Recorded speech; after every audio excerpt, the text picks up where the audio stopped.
Hi, and thanks for listening to Gossip with Celebrity, brought to you by Celebrity.com.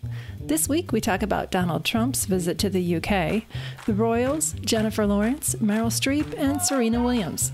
Our user question is about celebrity names, and we end with our weekly feature, the comments of the week. Hi, I'm Katie, the founder and editor of Celebrity.com, and I write as Celebrity. And I'm Chandra. I write as Kaiser. I'm the head writer for Celebrity. You want me to do that again? I don't care. It's funny when you laugh. It's been a while.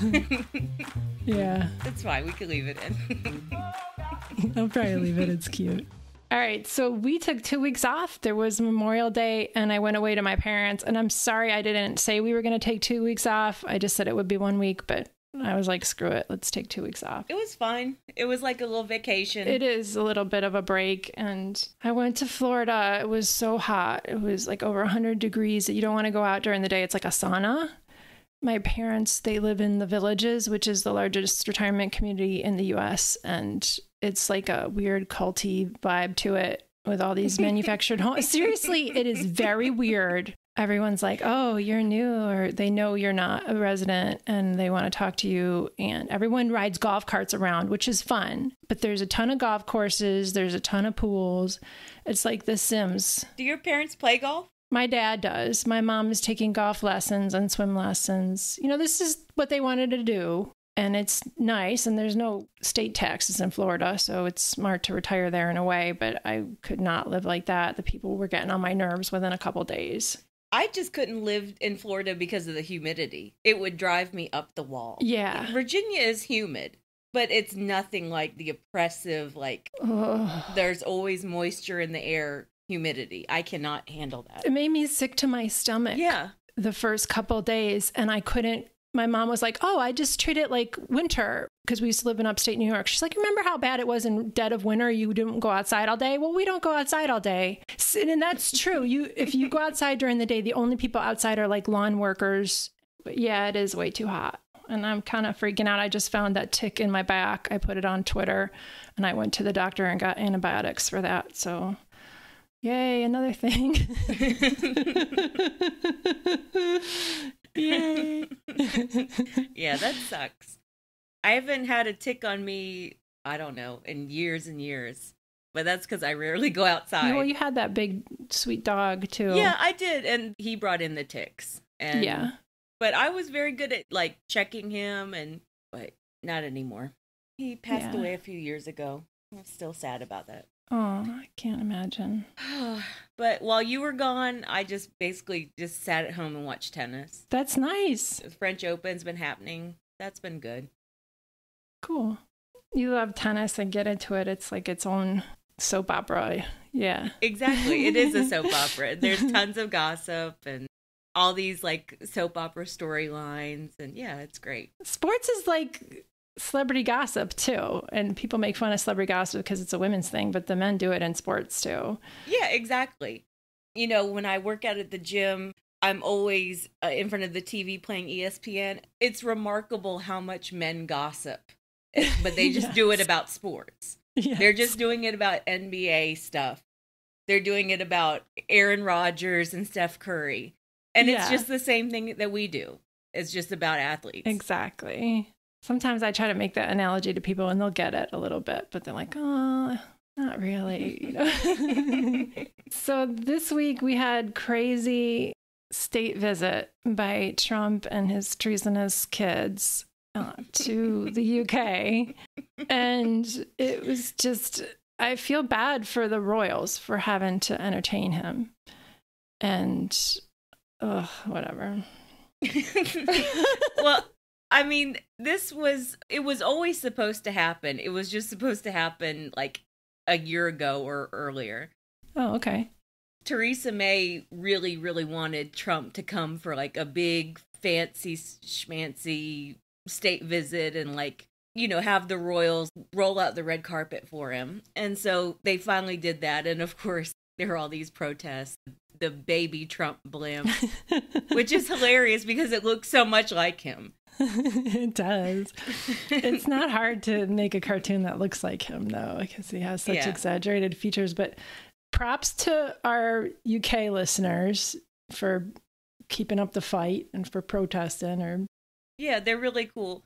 And Trump even said that, like, oh no, those are supporters. No, they're not. He always does that. He's like, my inauguration crowd was so big. He always does that, and he lies. But the big stuff was, of course, which royals participated in what event. Harry did not look happy to be there.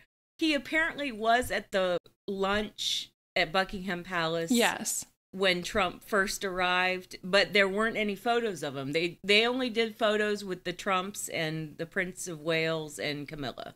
Yes. And then the Queen stood up there too a little bit, I think. Yeah, the Queen was, of course, there for like the official greeting outside. Yeah. And then after the lunch, the Queen and Prince Andrew and then Harry, they all went to view the royal collection stuff with the Trumps. And Harry didn't even want to be photographed or be seen with Ivanka or Donald, anybody. He just kind of like stood in the back and lurked. And it was kind of funny.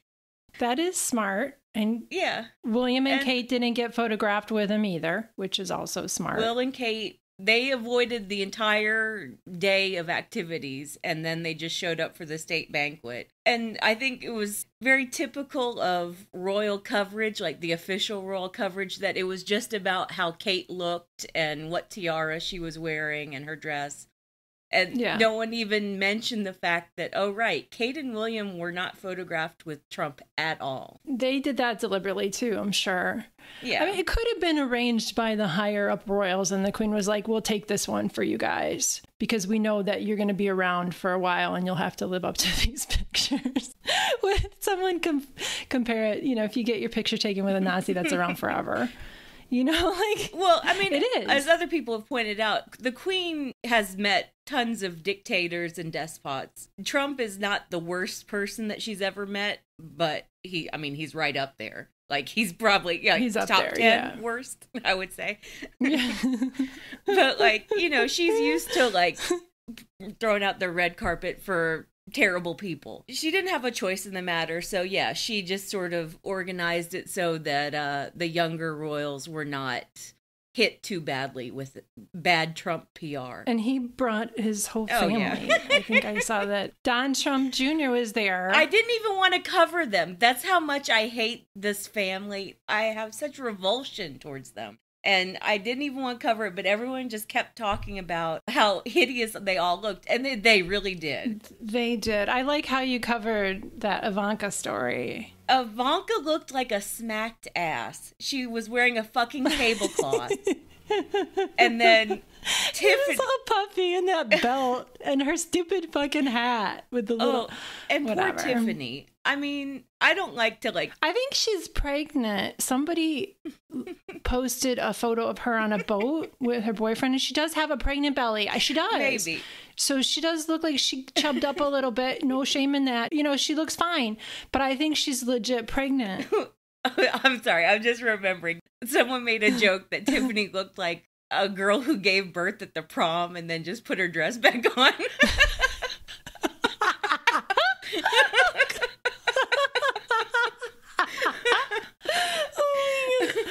Oh my god. I didn't even hear that. That's their class level too. They would do that. Yeah. Oh my gosh. Okay, that's funny. Yeah, and I wasn't even looking at the boys. The large adult Trump boys. Eric, Don Jr., who gives a shit? They're fucking assholes. I don't. When I think of them, I just think of the dudes who play them on SNL. Yeah, the other side of the whole state banquet story was that Rose Hanbury, the Marchioness of Cholmondeley, showed up. And her husband, the Marquis of Cholmondeley, God, these names, these titles. I know. I always thought that sounded like a woman, like the Marquess or Marquis. Or the Marquis or Marquess. I don't know. I think it's Marquess, but maybe it's pronounced Marquis. Yeah, I think that's the French pronunciation. It's Marquis. But anyway, Mr. Rock Savage, since that's his real surname. I mean...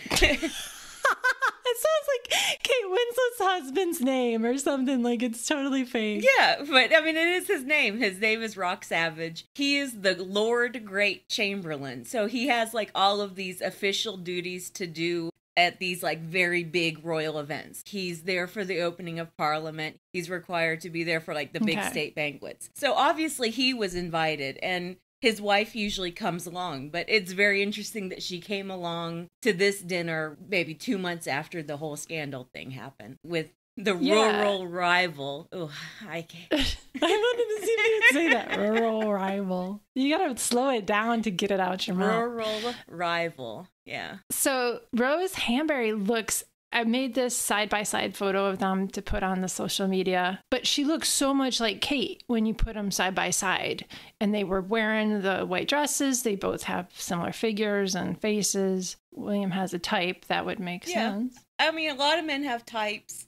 Yeah. I think their personalities are a lot different. I don't know. I believe the affair story, so I believe that William liked Rose because she was a little bit different than Kate. Yeah. Her figure is amazing, and I think she's a better dresser than Kate. It wouldn't take much. It really does not take much.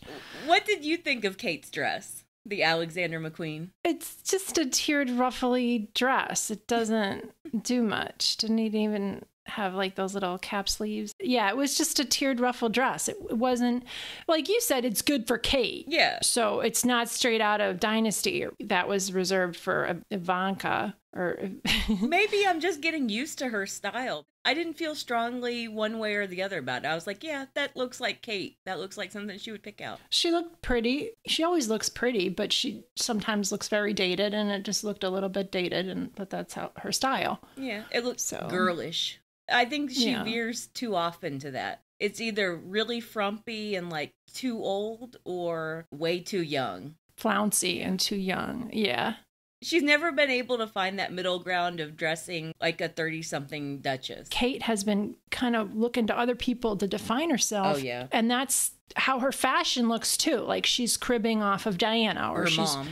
She's following the queen. Yeah. Or she's remembering her younger self and how cute she looked back then. And she hasn't found her stride with her fashion. I think that's indicative of her identity, too. Yeah, that's true. And I often think that it hurt her style that she never had a job where she had to look professional on a daily basis. Oh, that's a good point, too. Yeah. She has no idea how to dress for like a simple day event. But yeah, she loves her buttons and her little puffy sleeves. And all right. Oh, you want to talk about Camilla a little bit? I wanted to talk about Rose Hanbury walked in with the gossip columnist for the Daily Mail, and that was pretty interesting. So either that was like a baller move where she's like, I have friends in high places, or she just got assigned to that lady. Well, BuzzFeed said that Rose and Sarah Vine walked in before the procession. So it's not like they were assigned to each other within the procession. Ooh, you figured that out. Good job. Yeah. It's very possible that they were assigned to each other and they said, go in together, but do it before the procession. But I think they just walked in together. But yeah, I do think the whole thing was a baller move on Rose's part. Yeah. She was just flaunting her access, saying, look, I'm part of this aristocracy. You know, I get my own invitations to these functions. I'm not going to be phased out by the woman who's married to a prince. And it could also be, even if it was just friends who got mad at each other for some reason, she could still be doing that. I mean, I do believe the story is that something was going on with her and William. But even if there wasn't, it's still her being like, look, I'm going to these things, I'm doing this stuff. Because something happened between her and Kate, whatever it was. That's true too. So, and then you were saying Camilla was drinking. Camilla she's so blousy and boozy, and I kind of like that. Did you watch Arrested Development? No, a little bit. Well, she reminds me a lot of Lucille Bluth. Seasons. You know, just kind of like a yes. little bit crazy, a little bit eccentric, but always half in the bag. You know, like. And funny. And Tracy Ullman does a good Camilla. My mom watches that show, like her new show, and she does a good Camilla. And she goes, oh. It's funny, you know, these little quirks that all of the royals have. Like, you can get Kate to do anything if you bribe her with buttons and jewelry. You can get Camilla to do anything if you bribe her with liquor, basically. If you tell her that she can do shots or have a glass of wine, she's going to do that event. We can totally relate to people drinking when the Trumps are at their house. Camilla actually had to go to the American embassy, and she was like, I need a glass of wine. As soon as she got there, she was like, give me some wine. Oh, that's where she was. Oh my gosh. She probably even had some staffers bring some bottles of wine just in case. Who can blame her? Yeah. Hopefully and Trump called freaking Meghan nasty like twice. The first time he called her nasty was to the Sun, and then he was like, I didn't say that. The Sun's like, here's the audio. I didn't even cover the denial because I didn't care. He tweets these denials and everyone's like, no, really, you're lying in a tweet. It's no use to cover it. I totally get why you didn't. And then he gave an interview to Piers Morgan and he called her nasty again. So there you go. All she did was, during the campaign, she supported Hillary and she called him misogynistic and divisive, which is the truth. He is. He has one adjective for women who don't like him, which is nasty. And that's how we got the nasty, I'm a nasty woman thing. And we started owning that term. Yeah, he called Hillary nasty in the in the debate. Yeah, because she actually had good points and whatever. So, yeah, Meghan is a nasty woman. She's one of us. We don't care. Keep calling us nasty, asshole. It was very smart for Meghan to just avoid that whole drama. She stayed away from it.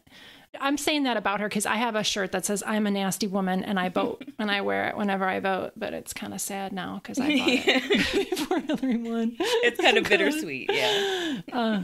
Yeah, you can wear your nasty woman t-shirt underneath your Handmaid's Tale cloak. Exactly, and I have both, so I do. I'm not even being hyperbolic or whatever. I actually own a Handmaid's Tale cloak and a hat. So, yeah, I'm sorry that we're not sending our best people England. So, yeah. Sorry about that, England. They're your problem now. Take Ivanka into The Hague, please, and try her for war crimes. God.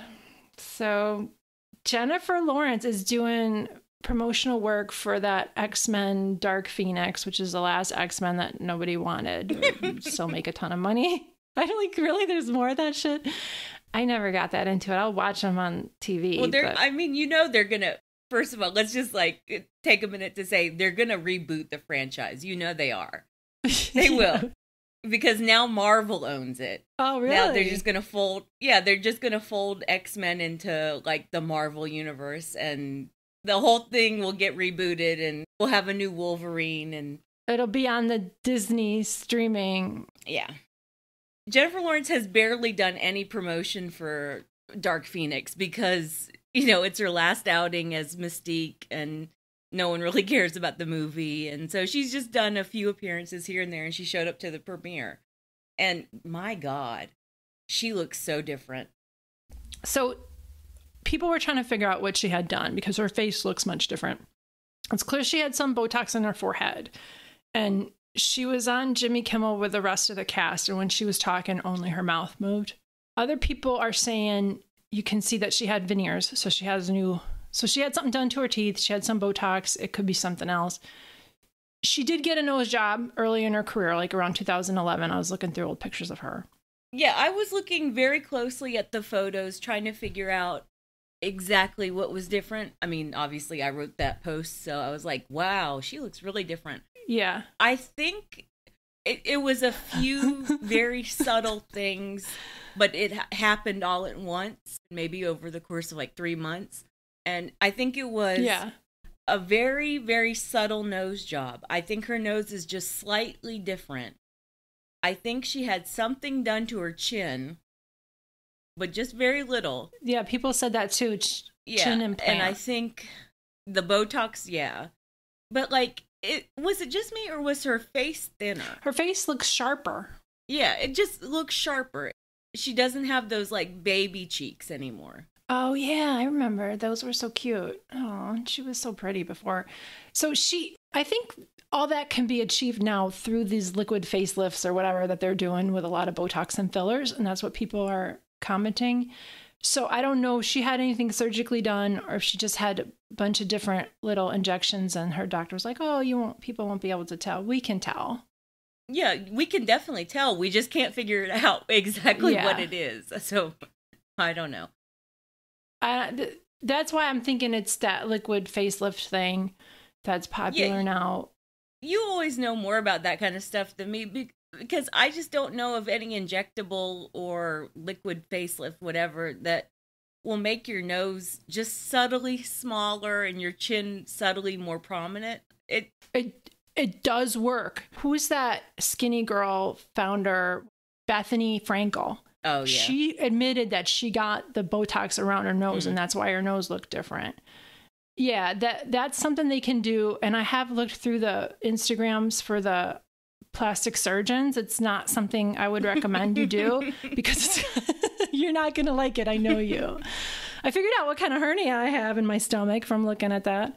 But so yeah, they can do that. Well, could be, but we should devote a little bit of time to talking about how Jennifer did not need any of that. Yeah, of course we should talk about it. She was beautiful before. She didn't even need a different nose. Yeah, she's absolutely beautiful. She's still beautiful, just different beautiful now.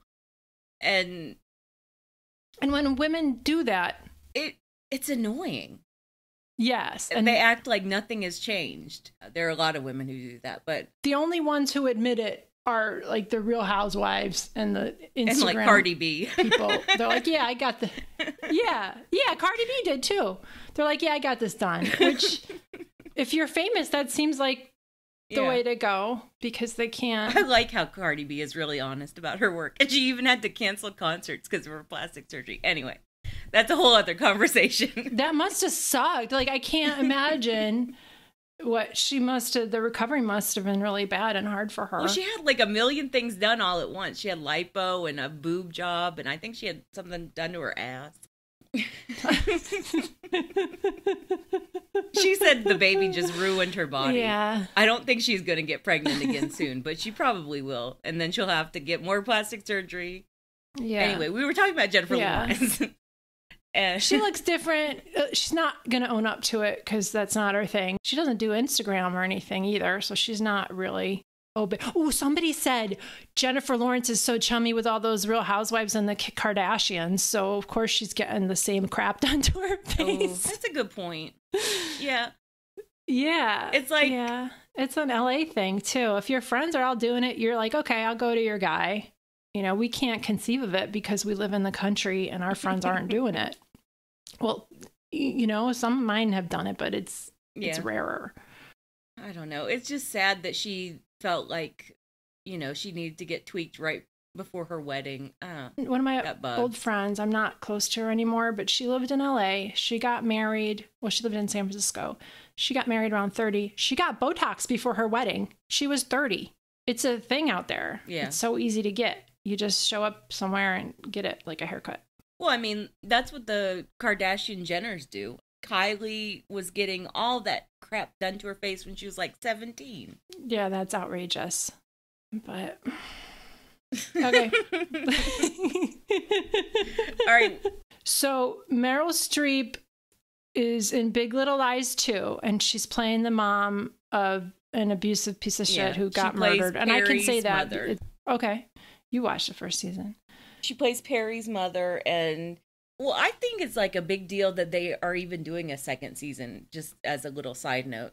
What is there to say? And why are they still treating this like this? It's this huge secret and a huge crime that they committed. It was self-defense, for goodness sake. Anyway. Yeah. So Meryl Streep has come into town after her son gets murdered, or is murdered in self-defense. She's throwing around accusations to Nicole Kidman's character and Reese Witherspoon's character. Anyway, the whole cast was doing a panel discussion, and Meryl was asked about abusive men and what does it say about society that there are so many physically abusive men and what blah, blah, blah, toxic masculinity. And Meryl said, do you want to do this? Or oh, sure, I'll do it. I'm going to put the music behind it. Women can be pretty fucking toxic. It's toxic people. We have our good angles and we have our bad ones. I think the labels are less helpful than what we're trying to get to, which is a communication direct between human beings. We're all on the boat together. We've got to make it work. So you did a great job with your intro to this post because you recapped all the bullshit she said in the past, which is that she can't be a feminist because she loves dudes, as if that has anything to do with it. She called herself a humanist, which is not what a humanist is. A humanist is somebody who doesn't believe in a higher power. And she's also disagreed that older women have trouble getting roles because she doesn't have trouble. She's a great actress, but she's not a great person. She's really not. And she's like, well, to me, it's just that Meryl has come to represent like peak white feminism, even though she doesn't even call herself a feminist. She's not inclusive. She's not. She did come out against Trump in some speech she gave. A lot of people have been showing their ass in so many ways lately, and she's been showing her ass. It's just one of the things that I don't understand why she even bothers to talk about this kind of stuff when it's clear that she hasn't done any kind of reading. She hasn't really thought. No, she thinks she's right. She has thought about it, and she thinks she's right, and it's everybody. And why can't we get along? She's a rich lady in a bubble. But to like hear the term toxic masculinity and to like go to the place of thinking, oh, you're just calling all boys toxic and that's bad because I have boys and boys are wonderful and women can be toxic too. You're totally misunderstanding what toxic masculinity is. Anyway. No, of course. All right, I was looking it up. 97% of all abuse is committed by men in relationships with women. And I will link that. And I mean, we all know this stuff. But so women are toxic to a much lesser degree. Women are controlling too. Yeah. This isn't a debate anymore. It hasn't been a debate for a long time with so many issues right now. And again, keep in mind that she's denying the reality of toxic masculinity while she's promoting a show where she plays the mother of an abusive son of a bitch. She's playing the mother of a man who brutalized his wife. So she's good for that role. And she's saying, don't call it toxic masculinity. And it's just like when she was playing that stupid suffragette movie, and she was talking about how she's not a fucking feminist. She needs a publicist to sit her down and say, here are the talking points, for the love of God. She's one of those people who won't listen to publicists. She'd probably fire that person. These people are insulated and asshole-ish and up their own butts. Another big story. So. Yeah, let's just move on. Another big story this week was Serena Williams playing at the French Open, and she lost early. It was like the earliest she's lost in a slam in, I think, like 5 years. It was really bad. She lost in the third round. And she was disappointed. And when Serena gets disappointed, she doesn't want to hang around and like talk forever. And she just went to the French Open organizers and she asked for the smaller conference room. They were like, no, you can use the big conference room, even though this Austrian player named Dominic Thiem was in there. And so basically the organizers ushered Thiem out, and he had an absolute fit about it. And then all the journalists picked it up as Serena is a diva because she demanded that Dominic Thiem get pushed out of the conference room just so she could give her loser press conference. And that just kept on being repeated over and over and over again. And it took like a day for everyone to say, you know what? She actually didn't do that. And she actually said, that's really rude to Dominic Thiem. Oh, okay. Then at the same time, like Dominic Thiem was giving interviews about how she has a bad personality and how none of the men would have ever done that. And anyway, it was like this huge tennis scandal. It upsets me that whenever Serena plays an event, a big event these days, it becomes this huge fucking scandal. Oh. There's a lot of racism involved in the way people evaluate her behavior too. Stuff she does, which is totally normal, totally regular, gets characterized so much differently than men and so much differently than white women doing it. And it's like the same conversation with Beyonce and anything about Beyonce. Yeah, the stuff with Beyonce today and the Becky's yelling at us in the comments because we called somebody else a Becky rightfully, give us a break. Everyone is like just looking to police Serena's behavior. Everyone is looking to police Beyonce over nothing and everything. And it doesn't even matter to them when they have the fundamental facts wrong.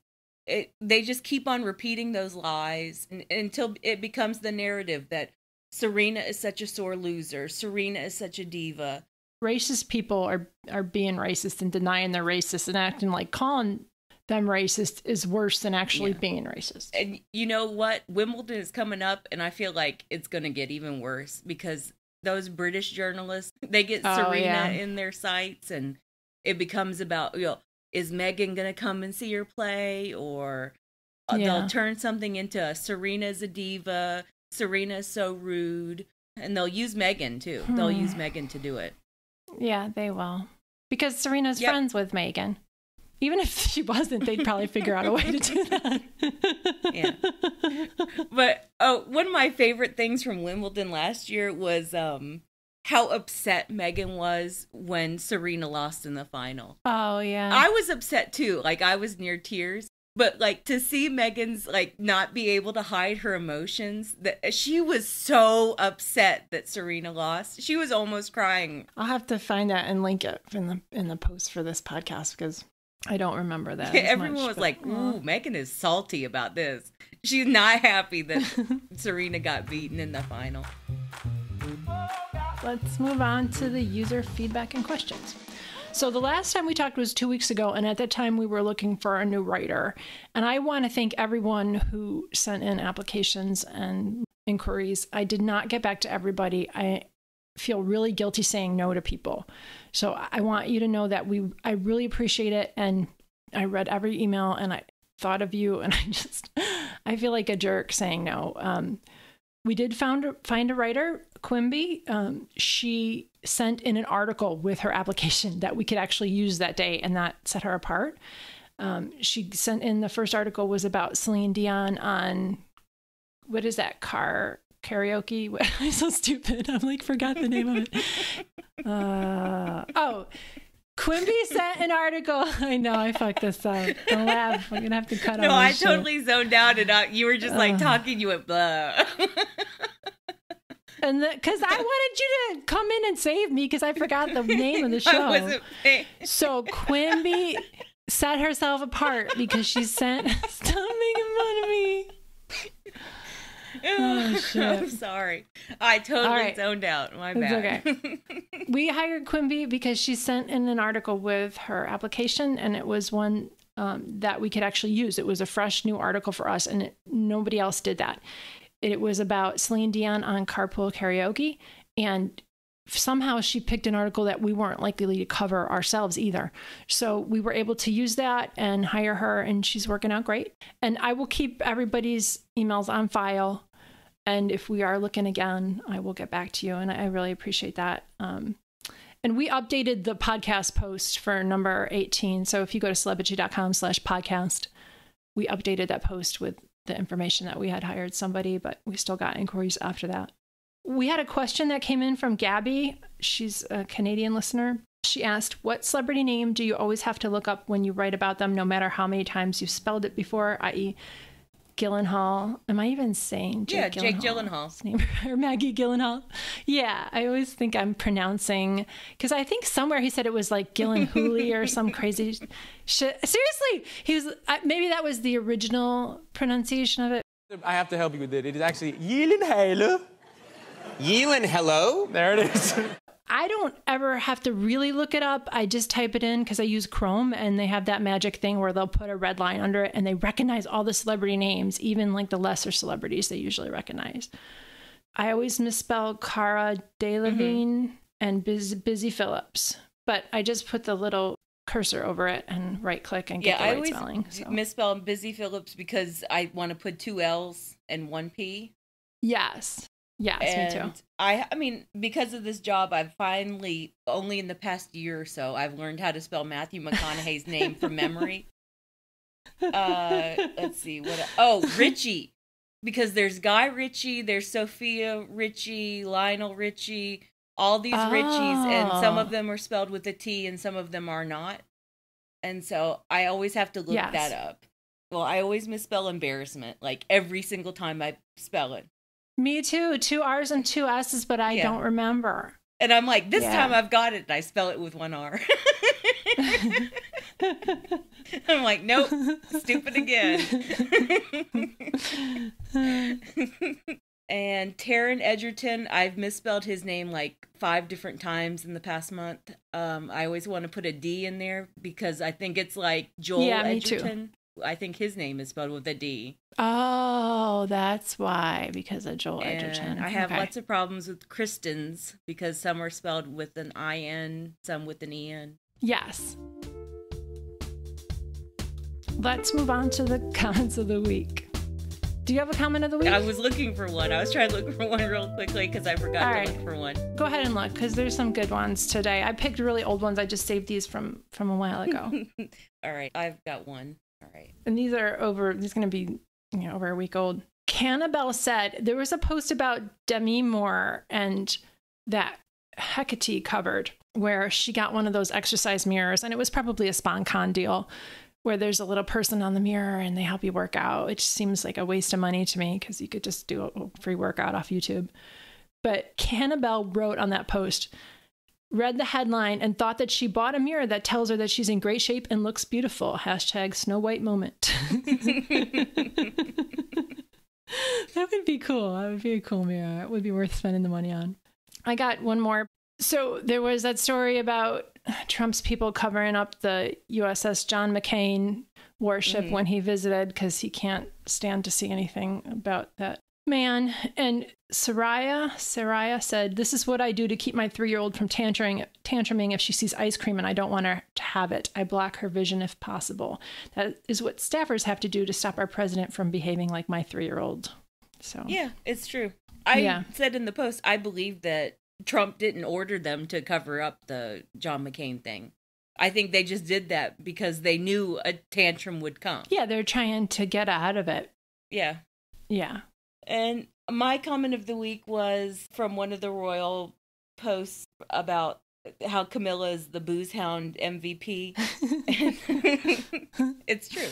Yeah. And there were photos of Camilla and Melania Trump together, and Pose 83 asked, "Why is Melania dressed like she's about to board the Titanic?" Also, Camilla is now my favorite royal. And I didn't devote any time to like how Melania was dressed, really. Yeah, I get that. She was dressed like a Victorian era something. The hats, it was all very Pygmalion, My Fair Lady. Yes. Yes. Well, you didn't want to cover Ivanka, and I get that, because why bother? Yeah. Yeah. I like how Tom and Lorenzo handle it. They're like, we don't, talk about Nazi wives fashion. And it's true. Like, I respect and admire that position of don't give into it. But occasionally we do have to spend a little time on stupid shit, like what Ivanka is wearing. Fascist fashion. And I didn't ID any of the Melania Trump fashion. I didn't ID any of the Ivanka stuff. Because I don't care. I think Melania wore Dior at one point. Who cares? It's fine with me.